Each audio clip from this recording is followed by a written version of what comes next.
Wipro freezes freshers salary in 2025। 2025 में विप्रो ने भी फ्रेशर्स की सैलरी को फ्रीज कर दिया है, यानी कोई भी हाइक नहीं देने का डिसाइड किया है।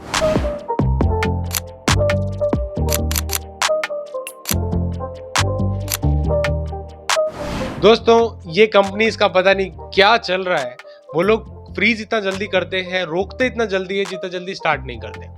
आज के इस वीडियो में दोस्तों विप्रो को डीप डाइव करते हुए डिस्कशन करेंगे कि क्यों विप्रो ने सैलरी हाइक को फ्रीज किया है और सैलरी नहीं देने का डिसाइड किया है। ये वीडियो आपके लिए बहुत इंटरेस्टिंग होने वाला है दोस्तों। आप किसी भी कंपनी में हैं, कुछ भी कहीं पे भी काम कर रहे हैं, तो ये वीडियो आपके लिए डेफिनेटली बहुत इंटरेस्टिंग होने वाला है। वीडियो को प्लीज एंड तक देखिएगा और कॉर्पोरेट के बारे में नए नए फैक्ट्स आपको पता चलेंगे। चलिए दोस्तों, बिना किसी देरी के आज के इस वीडियो की शुरुआत करते हैं।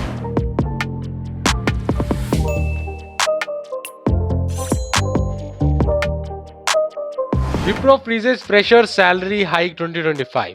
अब तो ये लगने लगा है दोस्तों, जो भी दिक्कतें आती हैं वो कहीं ना कहीं फ्रेशर्स भी ही एक तरीके से शॉक एब्जॉर्वर की तरह एब्जॉर्व करते हैं, क्योंकि अब हर कंपनी जो है फ्रेशर्स के ऊपर ही सारा का सारा का अपना दामोदार निर्भर हो गया है उनका। जैसे कि कुछ भी दिक्कत आ रही है, ज्वाइनिंग को डिले कर दो। कुछ भी दिक्कत आ रही है, फ्रेशर्स की सैलरी रोक दो। जैसे कि बहुत ज़्यादा कंट्रीब्यूशन वो लोग ले रहे हैं। इनफैक्ट अगर लीडरशिप ये सोचे कि नीचे का इतना ज़्यादा रोकने की बजाय ऊपर का थोड़ा सा रोक लिया जाए तो बात कहीं ना कहीं बराबर हो जाएगी। लेकिन ऐसा कंपनीज नहीं सोचते हैं, कॉर्पोरेट ऐसा नहीं सोचते हैं। जनरली पहली तलवार जो है वो फ्रेशर्स के ऊपर ही आके लटकती है। अब दोस्तों, विप्रो ने फ्रेशर्स की सैलरी को यहाँ पे फ्रीज कर दिया। क्या कुछ ये पूरा मामला और ऐसा क्यों किया गया, इसके बारे में डिटेल डिस्कशन करते हैं और आपको इसके ऊपर नए नए एस्पेक्ट के बारे में मैं थोड़ी रोशनी डालने की कोशिश करता हूँ। तो यहाँ पे आप लिखा हुआ देख सकते हो, Wipro freezes fresher salary hike in 2025, what entry level techies must know. आपको क्या पता होना चाहिए उसके बारे में यहाँ पे आर्टिकल में सारी बातें लिखी हुई हैं। पहली चीज तो ये कि आपकी हाइक को फ्रीज कर दिया गया। अब ये लोग इतना बड़ा बड़ा दिखाते हैं कि जैसे हाइक तो बहुत बड़ी होने वाली थी। पहली चीज तो हाइक लिमिटेड होती है। हाइक इन द सेंस जितना इन्फ्लेशन चल रहा है लगभग उसके आसपास ही हाइक होती है सर्विस बेस्ड कंपनीज में, और उसके बाद उसे भी फ्रीज कर देना। इसका मतलब कि आप चाहे तो इन्फ्लेशन को फ्रीज करिए ना। अगर इन्फ्लेशन बढ़ती जा रही है तो आप सैलरी को क्यों फ्रीज कर रहे हैं? That question still I am not able to figure out why the companies come to this decision. But anyways उस डिस्कशन में नहीं चलते हैं, इंपॉर्टेंट डिस्कशन पे आते हैं। No salary hike for freshers for the financial year 2025। ये विप्रो ने डिसाइड किया, कोई भी सैलरी हाइक नहीं मिलेगी फ्रेशर्स को। 2025 में क्लियर कट बता दिया। बाकी दूसरी नामचीन कंपनी है, वो बोल रही है कि अभी देंगे, आगे अभी नहीं दे रहे, बाद में देंगे। लेकिन इन भाई साहब ने तो बोला है हम तो देंगे नहीं, जाओ जो करना है कर लो, ठीक है। उसके बाद ऑफिशियल रीजन इन्होंने बताया हुआ है, global economic uncertainty, market slow down. अब मैं ये नहीं समझ पा रहा हूँ कि हमने जो पिछले साल काम किया है उसको देख के हमारी जनरली रेटिंग होती है। हमारी इन द सेंस जो भी कॉर्पोरेट में एम्प्लॉयज काम कर रहे हैं, जो भी उन्होंने पूरा साल काम किया होता है उसको देख के उनकी रेटिंग होती है। लेकिन जब उनकी ग्रोथ डिसाइड होती है, सैलरी डिसाइड होती है, वो आगे का देख के डिसाइड किया जाता है। पता नहीं क्या सिचुएशन है। अगर ऐसी सिचुएशन है तो आप आगे का हमारा काम करने का मोटिवेशन देख के डिसाइड करिए ना, अप्रेजल में कितने नंबर देने हैं। लेकिन वो होता नहीं है। वो हमारे पहले वाले एस्पेक्ट, यानी वहां भी आप, यहाँ भी आप, हर जगह आप डोमिनेटेड है। कंपनीज की यहाँ पे बात हो रही है। बट क्या करें दोस्तों, ये फैक्ट है। जो फैक्ट है सो फैक्ट है। तो यहाँ पे दोस्तों साफ साफ ये बात बताई जा रही है कि global economic uncertainty, market slow down आगे होने वाला है, जिस वजह से आज आपकी काटी जा रही है सैलरी। ठीक है, इसका मतलब क्या, आपकी हाइक को यहाँ पे रोका जा रहा है क्योंकि आगे ग्लोबल इकोनॉमिक अनसर्टेनिटी है। ये बात यहाँ पे क्लियर हो गई। Wipro prioritising cost cutting and efficiency. Wipro बोल रहा है कि हम कॉस्ट कटिंग और एफिशिएंसी के ऊपर फोकस कर रहे हैं और उसको प्रायोरिटाइज कर रहे हैं ताकि बिजनेस में थोड़ा और ग्रोथ लाया जा सके। अब मुझे समझ में नहीं आ रहा, ग्रोथ लाने के लिए क्या यही एक रास्ता बचा था कि एम्प्लॉयज की सैलरी काटो और प्रॉफिट्स बढ़ा दो, या कोई और अल्टरनेटिव भी एग्जिस्ट कर सकता था? क्या आप क्या सोचते हैं इस बारे में कमेंट सेक्शन में कमेंट करके हमें जरूर बताइएगा। हम लोग उसे डेफिनेटली पढ़ेंगे। फिलहाल आगे चलते हैं और विप्रो की बैलेंस शीट को जरा एनालाइज करने की कोशिश करते हैं। इनका कच्चा चिट्ठा खोल देते हैं, आज सब कुछ समझने की कोशिश करते हैं ऑफिशियली। मार्च 2021 से लेके मार्च 2025 के सभी फाइनेंशियल्स में यहाँ पे लेके आया हूँ। काफी इंपॉर्टेंट टेबल है, बहुत इंपॉर्टेंट है, जरा नोट डाउन करके देखिएगा। टोटल शेयर कैपिटल की बात करें दोस्तों तो that is on all time high. जो पिछले 4 सालों पे थे टोटल शेयर कैपिटल, उसका ऑलमोस्ट डबल हो चुका है इस साल 4 सालों बाद। लेकिन जो 4 सालों पहले लोगों की सैलरी थी, क्या वो डबल हुई है? क्वेश्चन का आंसर आप खुद ही कमेंट सेक्शन में दे सकते हो। टोटल रिजर्व्स एंड सरप्लस की बात करें दोस्तों तो वो भी काफी हद तक बढ़े हैं।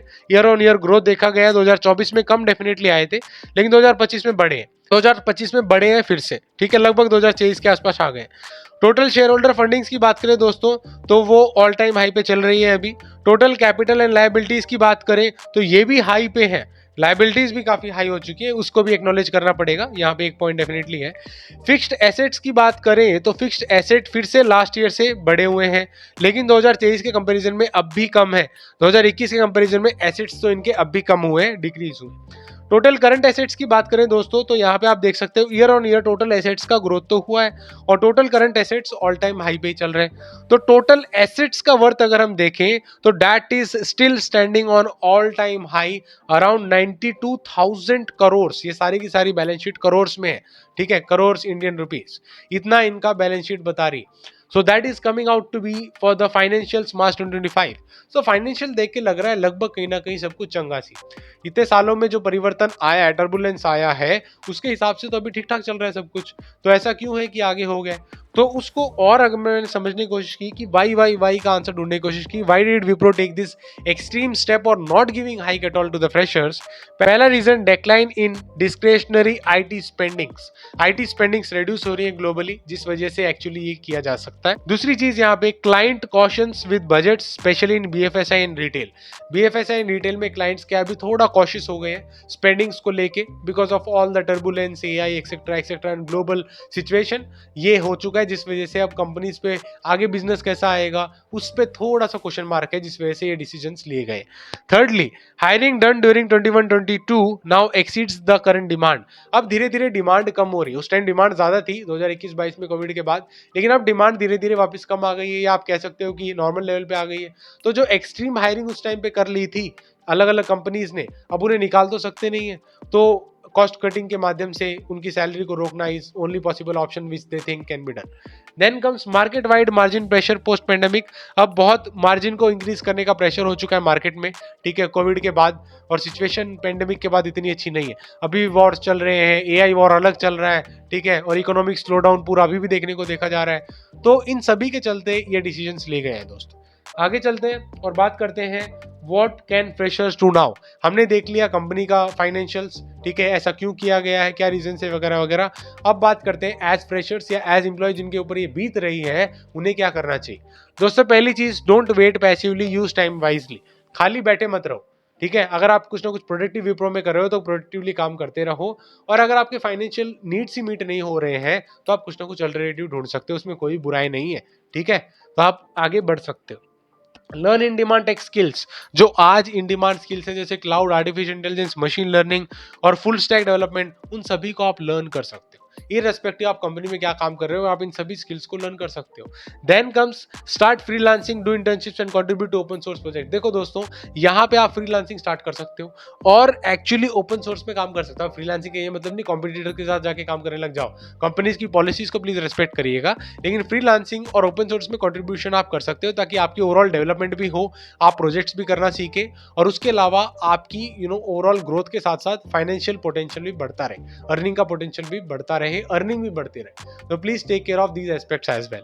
And finally, build a LinkedIn profile, GitHub profile and network actively. LinkedIn और गिटहब पे एक्टिव रहो और अपना एक अच्छा नेटवर्क बनाने की कोशिश करो, अच्छी कम्युनिटी से जुड़ो, ताकि जो वेल प्लेस्ड लोग हैं वो आपको देखें, आपके पोटेंशियल को देखें, और कोई भी अपॉर्चुनिटी आपके लायक हो वो आप तक पहुंचाई जा सके, ठीक है। Please take care of all these things so that your overall development can happen as a fresher right now. मैं जानता हूँ ये टाइम अच्छा नहीं होता है जब आपकी सैलरी रोक दी जाती है, कम कर दी जाती है, होल्ड कर दी जाती है। प्लीज लेकिन पैसिवली वेट मत करो, ग्रोथ करो। हाँ, उनसे डिमांड करो, कोशिश करो कि अगर वो मान जाए, लेकिन नहीं मान रहे हैं तो ज्यादा परेशान मत हो और अपनी ग्रोथ करो, और जो अच्छा ऑप्शन हो सकता है उसे ढूंढने की कोशिश करो। देन कम दोस्तों स्किल्स इन डिमांड। आज कौन कौन सी स्किल्स डिमांड है, पहले टेक्निकल स्किल्स की बात कर लेते हैं। प्रोग्राम स्किल्स, पाइथन, जावा, एडब्ल्यूएस, पावर बीआई, एसक्यूएल जैसी चीजें आज भी इन डिमांड है। Second, trending skill, generative AI, prompt engineering, API जैसी कुछ ट्रेंडिंग स्किल्स हैं, फास्ट एपीआई वगैरह, वो बहुत ट्रेंडिंग है, उनको सीख सकते हो, वो आपको बहुत हेल्प करेंगी। Then soft skills, communication, adaptability, problem solving, पूरी जिंदगी काम आएंगी। जॉब करो नहीं करो तो भी काम आएंगी, घर में जॉब में हर जगह काम आएंगी, इसलिए कम्युनिकेशन को बेटर बना लो, बैठे बैठे क्या करोगे। तो please take care of that thing as well, show this through projects not just certification. सिर्फ सर्टिफिकेशन के पीछे मत भागो, प्लीज प्रोजेक्ट्स बनाओ और उसे इन टू वर्क दिखाओ कि आपने कैसे उसे प्रोजेक्ट में तब्दील किया है अपनी लर्निंग को। सर्टिफिकेशन कोई भी आजकल इतना ध्यान से नहीं देखता है, आपके प्रोजेक्ट्स को डेफिनेटली देखते हैं। Stay positive and proactive. इस बीच प्लीज पॉजिटिव रखो, अपनी सैलरी फ्रीज टेम्परेरी है, आपका ग्रोथ जो है लाइफ लॉन्ग है, आपको ग्रोथ अक्सर करना पड़ेगा। हो सकता है आज सैलरी फ्रीज हुई है, कल बहुत बढ़ जाए आपके पोटेंशियल के हिसाब से, इसलिए ग्रोथ हमेशा आगे होता रहेगा, उसी से फोकस रखिए। Wipro is still a reputed brand, opportunity will return. Wipro अभी भी एक रेप्यूटेड ब्रांड है, बिजनेस उनके पास आ रहे हैं, तो ऐसा नहीं है कि चीजें काफी हद तक डिस्टर्ब हो गई है, कंपनी के लिए बहुत हद तक आगे चीजें खराब है, चीजें फिर भी ठीक ठाक है। अपना ग्रोथ पे ध्यान रखो, चीजें अपने आप बैलेंस पे आ जाएंगी। Use this phase to get ahead of competition. जो भी आपका कंपटीशन है, जिस स्किल में आप इवॉल्व करती हैं, आपकी स्किल सेट, जो नॉलेज बेस आपका है, उन सभी से आगे बढ़ने की कोशिश करो, एक ग्रोथ पोटेंशियल रखो और आगे बढ़ो। That is also very very important. Learn, build and grow, make this time count. Learn करो, बिल्ड करो, ग्रो करो और ये टाइम वैल्यूएबल बनाने की कोशिश करो। That is also important aspect which you need to take care. और पॉजिटिव रहो, प्रोएक्टिव रहो, ये बहुत बहुत इंपॉर्टेंट हो दोस्तों ऐसे टाइम में जो आपकी सैलरी नहीं बढ़ रही। ठीक है, सो that is it for today's video. एक बार फटाफट से रिकैप करते हैं हमने क्या कुछ देखा इस वीडियो में दोस्तों। Wipro freezes fresher salary hike 2025 में, फ्रेशर्स की सैलरी हाइक को फ्रीज कर देते हैं ये लोग, कोई सैलरी हाइक नहीं मिलेगी, साफ साफ बोल दिया। फाइनेंशियल में समझा, फाइनेंस तो ठीक ठाक है, कोई इशू नहीं लग रहा है, लेकिन आगे टर्बुलेंस आ रहा है, बहुत हद तक स्पेंडिंग रिड्यूस हो रही है आईटी में और बहुत टर्बुलेंस है, जिस वजह से इकोनॉमिक स्लोडाउन का असर देखा गया और कंपनीज ऐसा कर रही है। उसके बाद फ्रेशर्स इस समय पे क्या कर सकते हैं, ये पीपीटी बहुत इंपॉर्टेंट है, सालों तक इंपॉर्टेंट रहेगी आपके लिए, इसलिए इस चीज का प्लीज ध्यान रखिए, अपनी ग्रोथ पे फोकस रखिए और जो भी पॉसिबल अच्छे अल्टरनेटिव मिल पा रहे हैं उनको लीजिए और जाइए, कोई रोक नहीं रहा है आपको जाने के लिए। ठीक है, देन स्किल्स इन डिमांड, जो आज स्किल्स इंपॉर्टेंट है, डिमांड में है, उन्हें आज की आज सीखिए, पॉजिटिव रहिए, प्रोएक्टिव रहिए और आगे बढ़ते रहिए। That is the total important thing for you to become successful. अगर आप विप्रो में किसी और कंपनी में, सभी सिचुएशन में इन चीज़ों का प्लीज़ ध्यान रखिए। और मैं जानता हूं कि विप्रो ने इस साल रोकी है सैलरी हाइक, आप इसके बारे में क्या कहते हैं प्लीज़ कमेंट सेक्शन में कमेंट करके जरूर बताइएगा और हम हर एक कमेंट को पढ़ के उसे रिप्लाई करने की कोशिश करते हैं। Apart from that, corporate work life के बारे में कुछ भी जानना चाहते हैं, कमेंट सेक्शन आपके लिए ऊपर है, प्लीज़ कमेंट करिए, हम लोग डेफिनेटली उसमें पढ़ेंगे और आने वाले समय में उसके ऊपर कॉन्टेंट बनाने की कोशिश भी करेंगे।